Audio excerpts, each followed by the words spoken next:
Primera de Juan, capítulo 1, versículos 1 al 3. Dice la palabra del Señor: lo que era desde el principio, lo que hemos oído, lo que hemos visto con nuestros ojos, lo que hemos contemplado y palparon nuestras manos tocante al verbo de vida, porque la vida fue manifestada y la hemos visto, y testificamos y os anunciamos la vida eterna, la cual estaba con el Padre y se nos manifestó.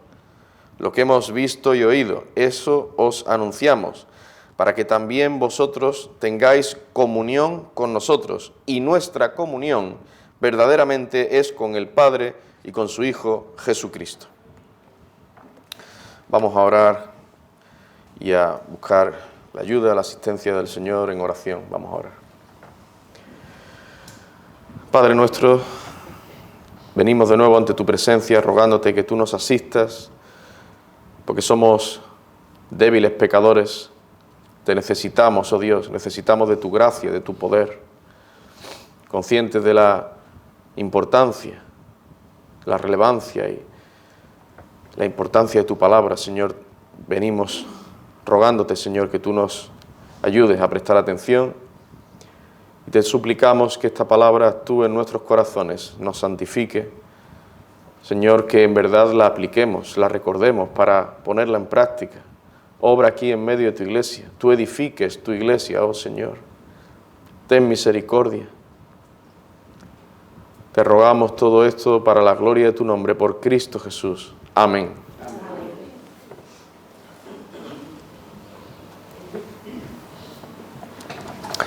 Estamos considerando el tema la comunión con Dios.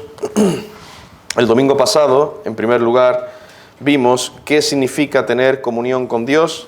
Dije que la connotación fundamental de la palabra comunión es participar de algo con alguien, es decir, tener algo en común con ese alguien. En lo que respecta a nuestra relación con Dios, podemos decir que tenemos comunión con Él porque participamos de su santidad y, mientras estemos en este mundo, también participamos de los padecimientos de Cristo. En segundo lugar, consideramos la necesidad de mantener la comunión con Dios y presenté dos razones. Primero, porque Dios lo ordena, Dios nos lo ordena, y segundo, porque es la base para poder dar un buen testimonio a los demás. A continuación empezamos, no lo concluimos, pero empezamos a ver cómo podemos mantener e incrementar nuestra comunión con el Señor. Y dije que algo muy importante es dedicar tiempo a las Escrituras, lo cual supone leerla, meditar en ella y, en la medida de lo posible, estudiarla.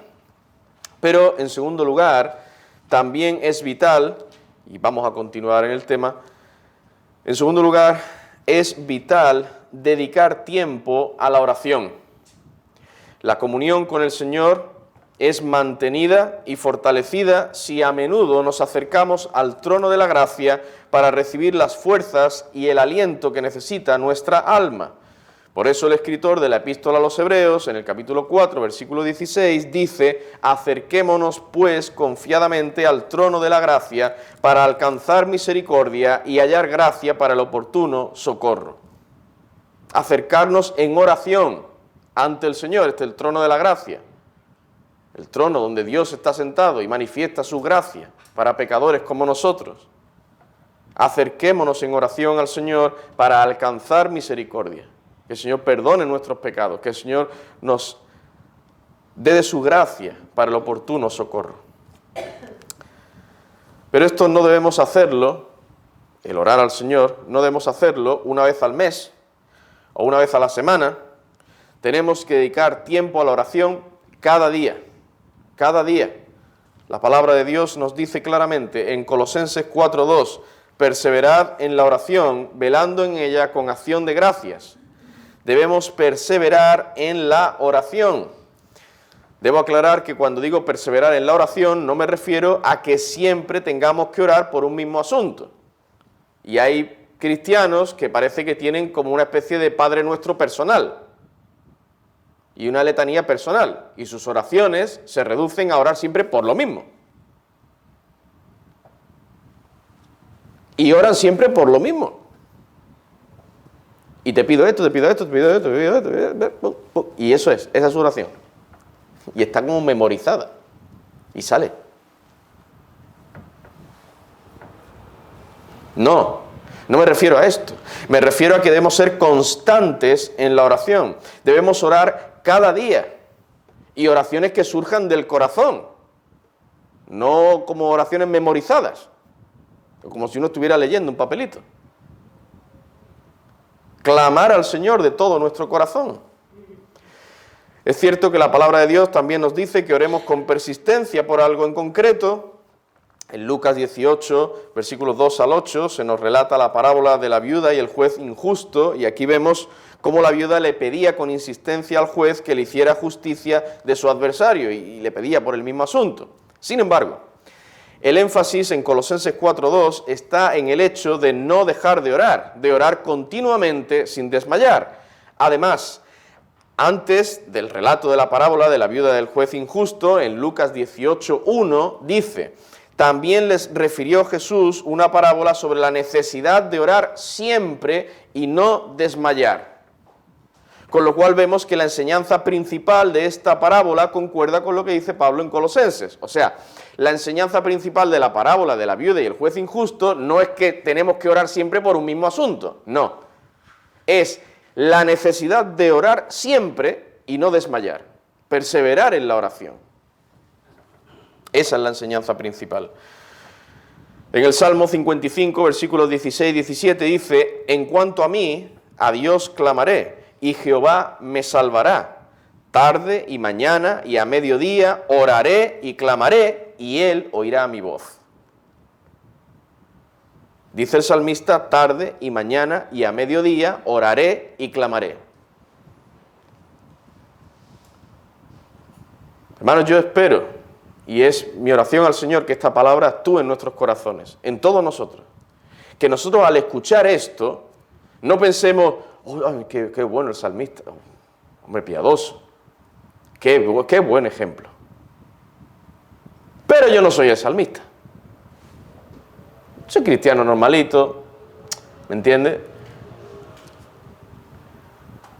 Yo espero que no estemos pensando esto. Y al escuchar esto, este versículo, que es la palabra de Dios, no es mi palabra, es la palabra de Dios, nos hable en nuestros corazones y nos confronte. O si algún hermano dice: no, pues yo oro varias veces al día, hermano, yo clamo al Señor, pues qué bueno, me alegro. Da gloria al Señor. Y sigue orando para que te ayude a perseverar.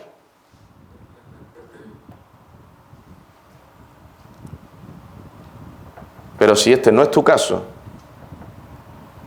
pídele perdón al Señor y ora que obre en ti un mayor deseo, un mayor fervor por la oración. Y que te lleve Dios a clamar más a Él. Hermanos, tenemos que seguir este ejemplo del salmista. Procuremos orar cada día y aún varias veces al día. Aún varias veces al día, sí. Hay principios bíblicos para esto. Es cierto que tenemos muchas ocupaciones, pero debemos buscar tiempo para orar. Una vez leí una frase que decía algo así: si no tienes tiempo para orar, es que tienes más ocupaciones de las que Dios quiere que tengas. Claro. Porque tenemos que clamar cada día al Señor. En el Antiguo Testamento tenemos el ejemplo, quizá el más significativo, de un hombre que perseveraba en la oración aún en medio de dificultades y de oposición. Perseveraba en la oración. Este hombre era Daniel. Dice en Daniel capítulo 6, versículo 10, cuando Daniel supo el edicto, cuando supo que el edicto había sido firmado, entró en su casa y, abiertas las ventanas de su cámara, que daban hacia Jerusalén, se arrodillaba 3 veces al día y oraba y daba gracias delante de su Dios, como lo solía hacer antes. El rey Darío había firmado un edicto, el cual decía que cualquiera que en el espacio de 30 días demandara petición de cualquier dios u hombre fuera del rey, tal persona tenía que ser echada al foso de los leones. Y es en este contexto que el versículo 10 nos dice que Daniel se arrodillaba 3 veces al día y oraba y daba gracias delante de su Dios como lo solía hacer antes. Es decir, no es que Daniel, por causa del edicto, decidiera llevarle la contraria al rey. Que tú has sacado este edicto, pues ahora te va a enterar. Antes oraba una sola vez, ahora voy a orar 3. Antes oraba día sí, día no, pues ahora todos los días. No. No es que quisiera llevarle la contraria al rey y entonces pues él incrementó su tiempo de oración. No, es que esto es lo que solía hacer antes. Hermanos, no estoy diciendo que tengamos que orar 3 veces al día, pero quiero que recordemos el ejemplo de Daniel y esto nos motive a orar con más frecuencia al Señor. Orar al Señor, clamar a Él. Esto tengo que aplicármelo yo el primero.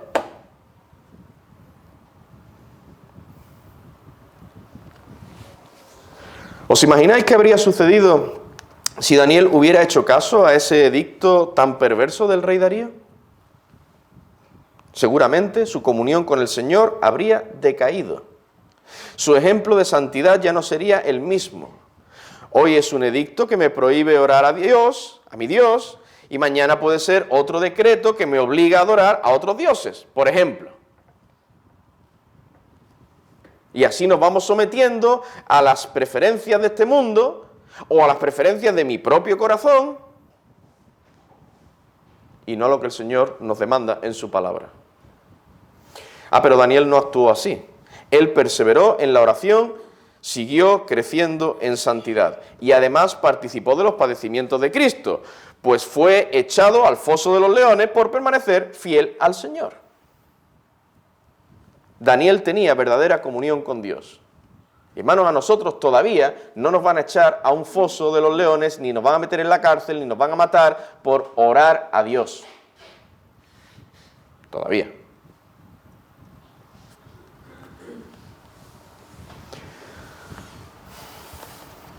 En el Nuevo Testamento tenemos numerosos textos que nos muestran la importancia y la necesidad de perseverar en la oración. Dice en 1 Tesalonicenses 5:17, orad sin cesar. Y hermanos, voy a traer textos de la Escritura, bastantes textos de la Escritura. Nuestra conciencia esté atada a la palabra de Dios. No es que el pastor sea un pesado, o que al pastor le dé ahora, hay que orar a Dios. No, es que es lo que nos enseñan las Escrituras. Es lo que nos enseña la palabra de Dios. ¿Tú amas al Señor? ¿Sí? ¿Tú amas al Señor Jesucristo? ¿Amas a Dios? Entonces, querrás orar al Señor, querrás obedecer al Señor, querrás clamar a Él. Primero a los Tesalonicenses 5:17. Orad sin cesar. Versículo cortito, 3 palabras. Pero muy claro. Orad sin cesar. Efesios 6:17 y 18. Dice, y tomad el yelmo de la salvación y la espada del Espíritu, que es la palabra de Dios, orando en todo tiempo, con toda oración y súplica en el Espíritu, y velando en ello con toda perseverancia y súplica por todos los santos. Romanos 12, versículo 12. Dice, gozosos en la esperanza, sufridos en la tribulación, constantes en la oración. Constantes en la oración. También debemos recordar el ejemplo, no solo estas exhortaciones directas, sino recordar también el ejemplo de nuestros hermanos en la iglesia primitiva. En Hechos 2:42 dice, y perseveraban en la doctrina de los apóstoles, en la comunión unos con otros, en el partimiento del pan y en las oraciones. Y en las oraciones, a nivel personal y a nivel congregacional también. Perseveraban en la oración. Hermanos, algunos de los versículos que acabamos de leer son cortitos, así que podríamos aprenderlos de memoria. Orad sin cesar. Está en 1 Tesalonicenses, capítulo 5 me parece, está por ahí, pero me lo sé de memoria.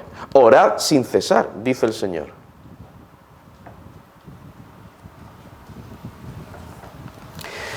Si aprendemos la palabra de Dios, la tenemos aquí, y en el corazón, si recibimos la palabra del Señor, de este modo, cuando venga Satanás a decirnos, no importa si hoy no oras,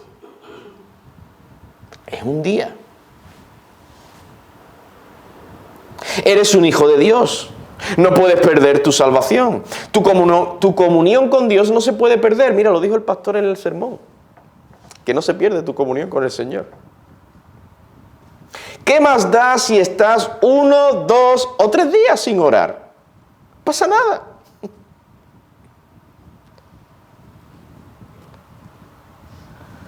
Hermanos, si el maligno nos insinúa esto, nosotros debemos responderle con la palabra de Dios y decir no. No, el Señor me dice que tengo que perseverar en la oración. El Señor me ordena que ore sin cesar. Mis hermanos en el pasado perseveraron en la oración. El Señor Jesús perseveró en la oración. Y tengo que imitar a mi Salvador. Tengo que obedecer a mi Dios. Sí, respondámosle al diablo. No nos quedemos tranquilos.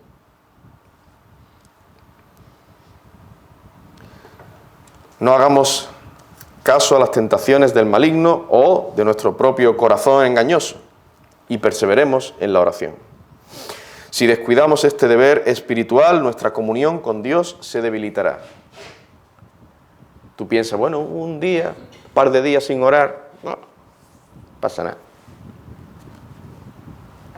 Estoy de vacaciones, ¿no? Nos vamos de vacaciones. Como estoy de vacaciones, ya cuando vuelva, ya me hincharé de orar.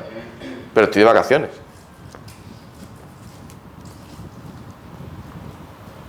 No, hermanos. Eso nos afectará. Aunque no nos demos cuenta, eso nos afectará. Nos debilitará nuestra comunión con Dios. No prosperaremos en santidad y ya no estaremos tan dispuestos a padecer por causa del nombre de Cristo. Un claro ejemplo de esto lo tenemos en los apóstoles cuando estaban en Getsemaní. El Señor Jesús les dijo, Marcos 14:38, velad y orad para que no entréis en tentación. El espíritu a la verdad está dispuesto, pero la carne es débil. Pero ellos no hicieron caso al Señor. Se dejaron dominar por el cansancio y se durmieron. Yo estoy pasando por una situación dura, difícil, donde tengo que clamar de forma especial al Señor varias veces al día, humillarme en oración. Incluso si debo ayunar, ayuno. Yo creo que el ayuno es bíblico. Clamar al Señor. Pero estoy súper cansado. Estoy rendido, fundido, cansadísimo.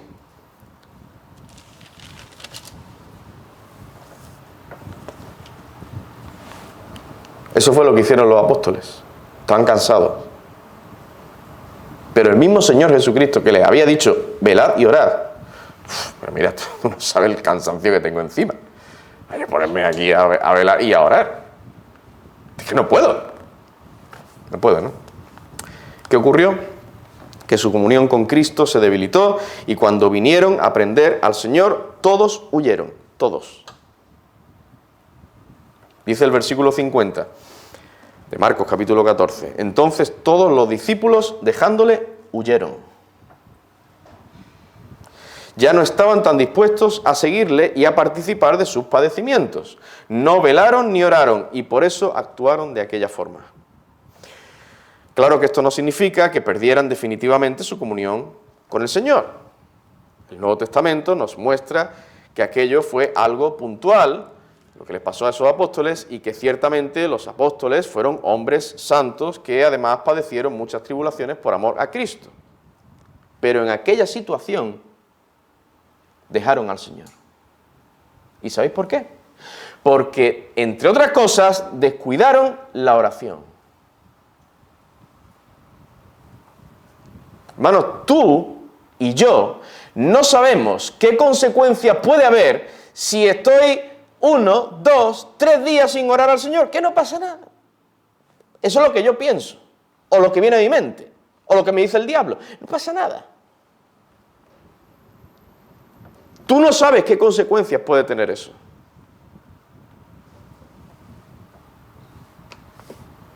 Puede tener consecuencias graves. Hermanos, tenemos que perseverar en la oración. Si descuidamos la oración, podríamos llegar a alejarnos momentáneamente del Señor, como sucedió con los apóstoles. En tercer lugar, debemos dedicar tiempo para compartir con los hermanos en la fe, si queremos permanecer y crecer en nuestra comunión con el Señor. ¿Por qué digo esto? Porque el compartir con los hermanos es uno de los medios de gracia que nuestro Padre Celestial nos ha concedido para que podamos crecer en comunión con Él. Mirad qué dice en 1 Tesalonicenses capítulo 5, versículo 11. Por lo cual, animaos unos a otros y edificaos unos a otros, así como lo hacéis. El Señor nos llama a animarnos y a edificarnos unos a otros. Y esta edificación es importante para mantener la comunión con Dios. En el pueblo de Dios no pueden haber llaneros solitarios. Y que cada uno vaya a su bola, como se suele decir. Y que vivan completamente aislados. Sí, puede que vayan a los cultos los domingos, pero después no se relacionan con otros cristianos. Y lo que es peor, no piden consejo o no hablan con los pastores. Y los pastores como si no existieran. Y ahí me contaba un pastor que en su iglesia había algunos hermanos que buscaban cómo escabullirse.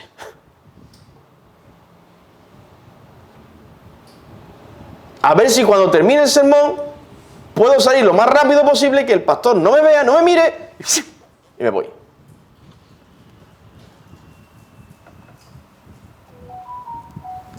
Eso es un síntoma. Es un síntoma de algo peor que hay en el corazón de esa persona. De algo grave.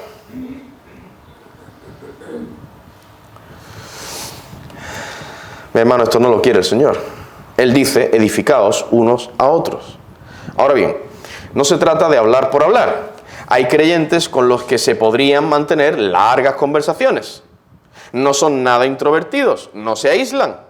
Pero la cuestión es qué tipo de cosas se habla. Por desgracia, hay muchas cosas que salen de nuestros labios que no edifican. Y debemos procurar, hermanos, que esto no suceda. La palabra de Dios es explícita en este asunto. Efesios capítulo 4, versículo 29. Efesios 4, 29. Ninguna palabra corrompida salga de vuestra boca, sino la que sea buena, necesaria para la edificación, a fin de dar gracia a los oyentes. Tenemos que clamar al Señor y esforzarnos para poder ser un instrumento de edificación para mi hermano. Procurar que mis palabras y mis hechos sean un estímulo para que mi hermano pueda incrementar su comunión con Dios. Hermano, esto es lo que debemos buscar principalmente. Se pueden hablar de muchas cosas que son lícitas, pero sobre todo procuremos tener conversaciones que animen al pueblo de Dios a leer más las Escrituras, a orar más al Señor, a vivir más piadosamente. Si estoy hablando con un hermano en la fe, busquemos que nuestras palabras puedan llevarle a tener buenos pensamientos y también a servir mejor al Señor.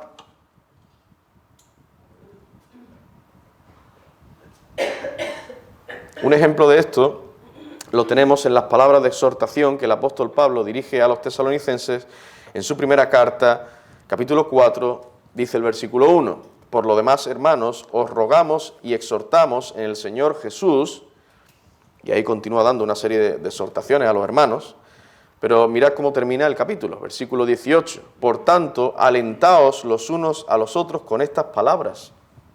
Es decir, él les había dicho aquellas palabras, entre otras cosas, para alentarles. Y al final les recuerda que ellos deben hacer lo mismo los unos con los otros. Alentaos unos a otros con estas palabras. Pero dedicar tiempo para compartir con los hermanos también significa hacer algo, no solo hablar. Tenemos que servirnos, ayudarnos mutuamente si queremos mantener nuestra comunión con el Señor y fomentar la de nuestros hermanos, la comunión con los hermanos.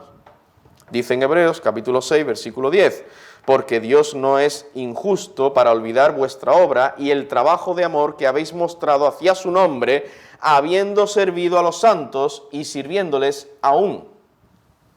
El texto nos está diciendo que el hecho de servir a los santos, fijaos bien, el hecho de servir a los santos es un signo de amor hacia el nombre de Dios. ¿En qué se manifiesta el trabajo de amor que habéis mostrado hacia su nombre? Dice, en que habéis servido a los demás.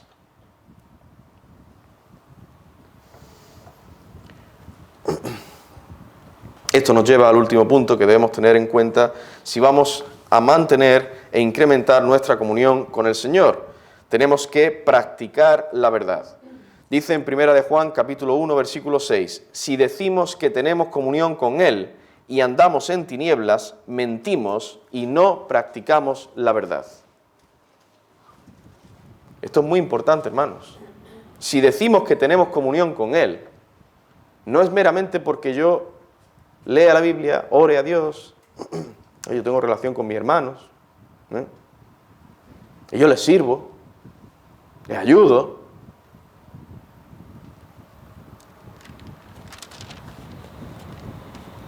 Pero después andamos en tinieblas, mentimos y no practicamos la verdad. El que verdaderamente tiene comunión con Dios no anda en tinieblas, no se deleita en el pecado, sino que por el contrario practica la verdad.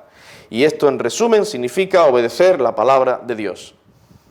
En este apartado se incluye, por tanto, todo lo que hemos dicho anteriormente, ya que el Señor demanda de nosotros que leamos su palabra, que oremos y que compartamos con los hermanos para edificación. Esto es parte de lo que significa practicar la verdad, pero no debemos quedarnos ahí. El significado de esta expresión implica una obediencia total y continua a la verdad absoluta, la cual tenemos revelada en las Santas Escrituras.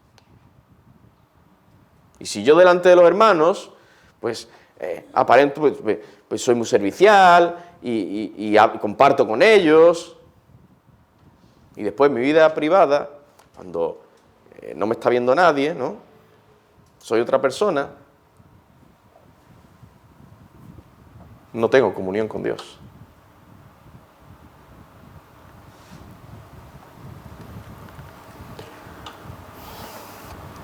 En el versículo que hemos leído, el verbo que se traduce como practicamos, literalmente sería estamos haciendo. Y este verbo, hacer, se usa en el sentido de expresar con actos los pensamientos y sentimientos. De manera que si decimos tener comunión con Dios, esto se manifestará haciendo o poniendo en práctica las demandas del Señor que están en nuestra mente, que conocemos. Las ponemos en práctica. Es decir, no basta con conocer la verdad, sino hay que hacerla, obedecerla, practicarla. El apóstol Juan lo ha puesto desde un punto de vista negativo para enfatizar esto, que no es cuestión de tener la verdad en nuestra mente y decir que tengo comunión con Dios. Y como yo conozco la Biblia, pues ya tengo comunión con Dios. No, hay que aplicarla. Quien no haga tal cosa, dice el apóstol, es un mentiroso.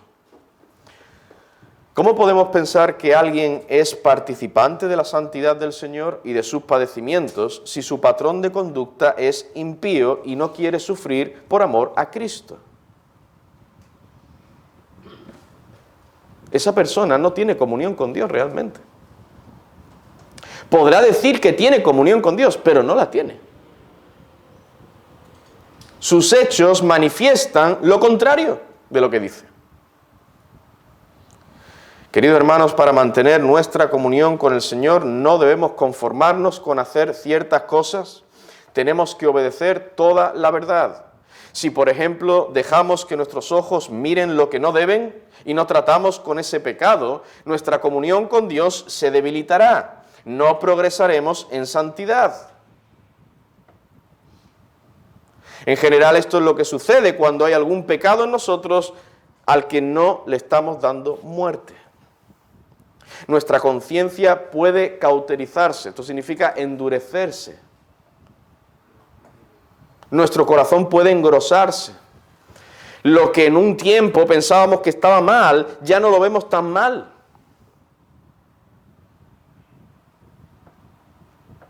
Nos volvemos insensibles a ciertos pecados y esto ciertamente afecta a nuestra comunión con Dios.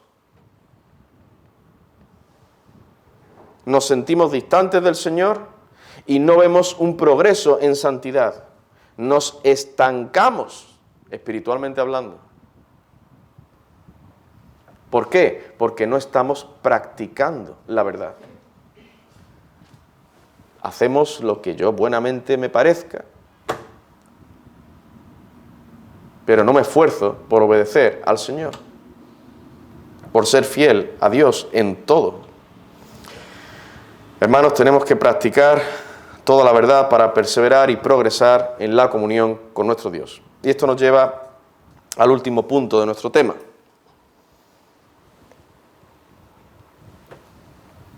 En cuarto lugar, vamos a ver las consecuencias de descuidar nuestra comunión con el Señor.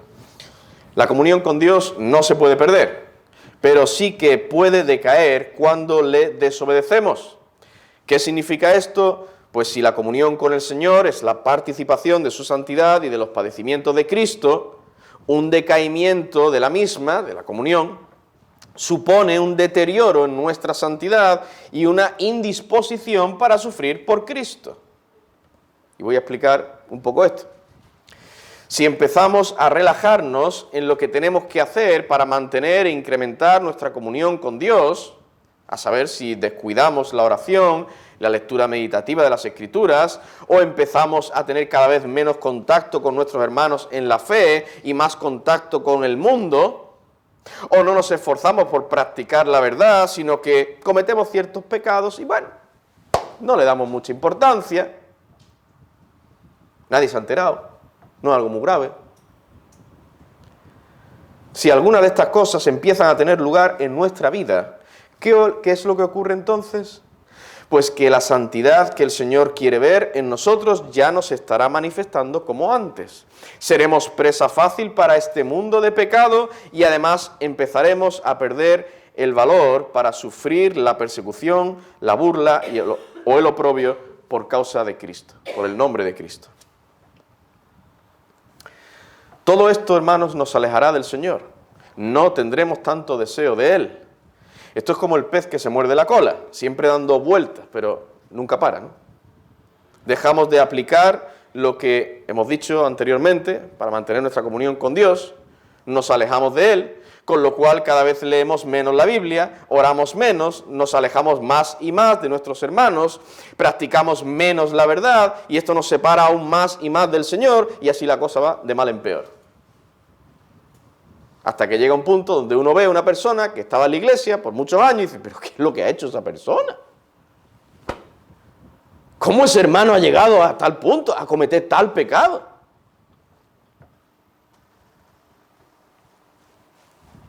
Ha habido antes un proceso.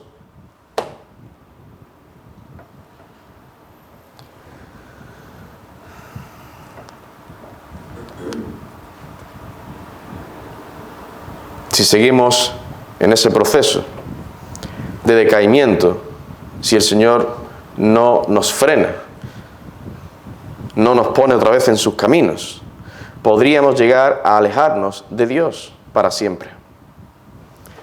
Bueno, sabemos que esto no ocurrirá en los verdaderos creyentes. El Señor restaura a sus hijos, como hizo con David y con Pedro, pero mi querido hermano, si algún día te pasara a ti esto, de alejarte definitivamente del Señor, si te apartaras definitivamente de la verdad y te entregaras al mundo, recuerda que si te llamé hermano una vez, fue porque yo no podía discernir cuál era el verdadero estado de tu corazón. Porque en verdad tú estarías manifestando que eras un impío que nunca experimentó la verdadera comunión con Dios. Con esto no quiero poner en duda que no seamos verdaderos creyentes, pero debo decirlo para que ninguno se lleve a engaño y piense que tiene comunión con Dios cuando realmente no la tiene.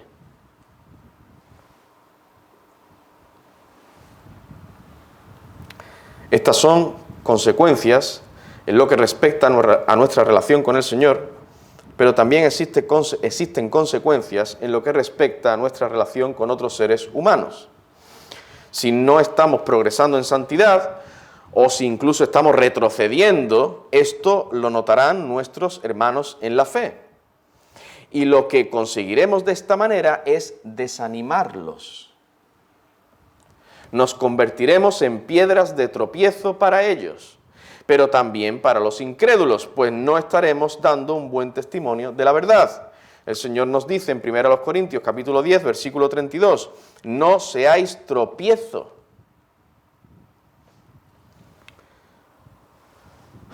Hermanos, no seamos tropiezo. Dice aquí este versículo, no seáis tropiezo ni a judíos, ni a gentiles, ni a la iglesia de Dios. Ni a creyentes, ni a incrédulos.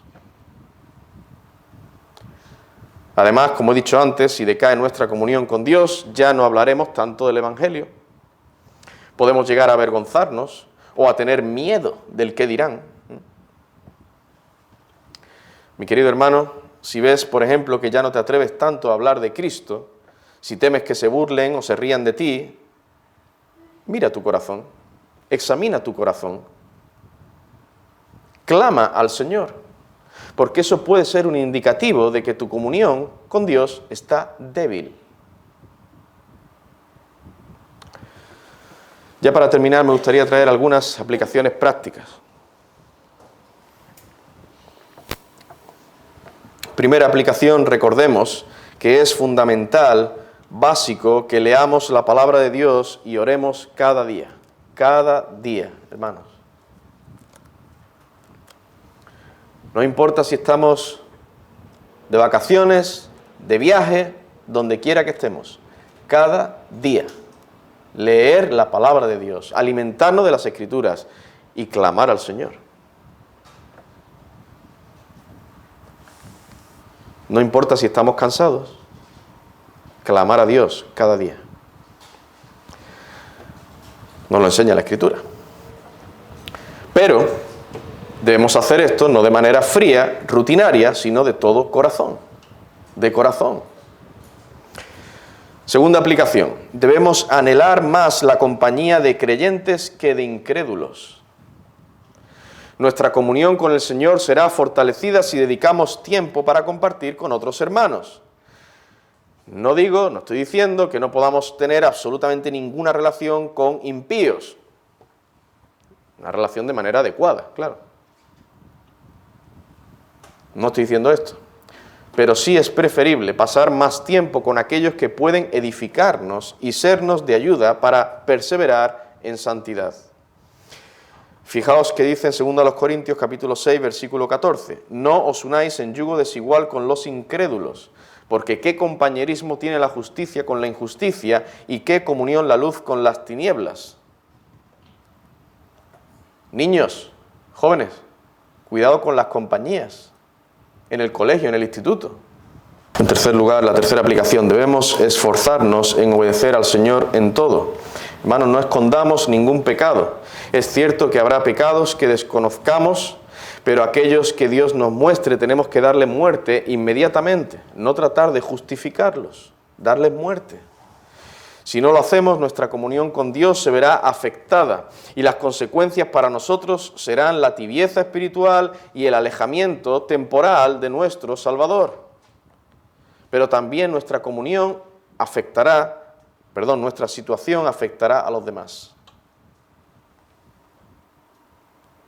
No seremos de aliento, de ánimo para los hermanos, sino de tropiezo. Y no daremos un buen testimonio a los impíos. Si aplicamos lo que hemos escuchado en estos dos sermones, nuestra comunión con el Señor será incrementada. Esto entonces redundará para el avance espiritual del reino de Dios y además los incrédulos podrán notar que hay algo distinto en nosotros, porque estamos creciendo en comunión con Dios. Estamos participando cada vez más de su santidad, creciendo en santidad. Estamos dispuestos a sufrir por causa de Cristo. Y el Señor obrará en nosotros para seguir creciendo.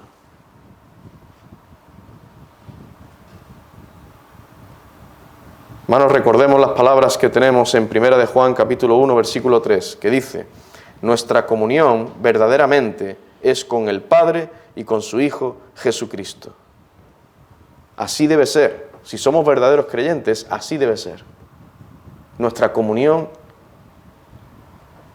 verdaderamente es con el Padre y con su Hijo Jesucristo. Nuestra comunión no es con el mundo, no es con el pecado, no es con el diablo, es con Dios. Y esto debe ser manifiesto.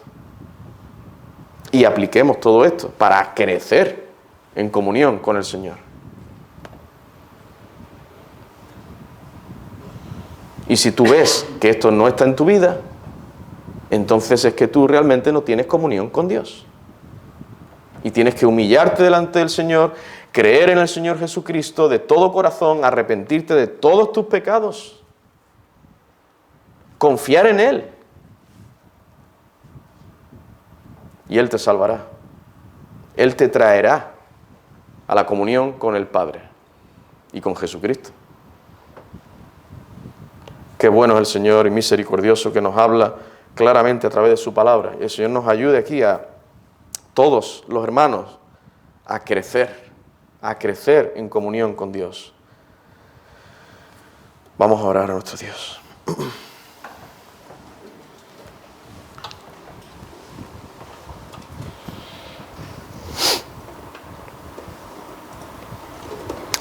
Padre Santo, Dios eterno, Creador del cielo y de la tierra, alabado sea tu santo y precioso nombre. Señor, te queremos dar muchas gracias porque tú nos hablas claramente a través de tu palabra. Gracias, Señor, que tú nos adviertes, tú nos exhortas, al mismo tiempo nos animas, porque hay esperanza en Cristo. Hay perdón en Cristo. Y podemos crecer en santidad por Cristo, nuestro precioso Salvador. Señor, queremos pedirte perdón. ¿Cuántas veces hemos descuidado la lectura de tu palabra, la oración, la comunión de los santos? Te rogamos que tú nos perdones, Señor. Ayúdanos, oh Padre, a hacer uso de estos medios de gracia para que podamos crecer en santidad, en comunión contigo. Podamos ser valientes, Señor, para sufrir por causa de Cristo. Seamos valientes, decididos para hablar el Evangelio a otras personas. Ayúdanos, oh Señor, te necesitamos.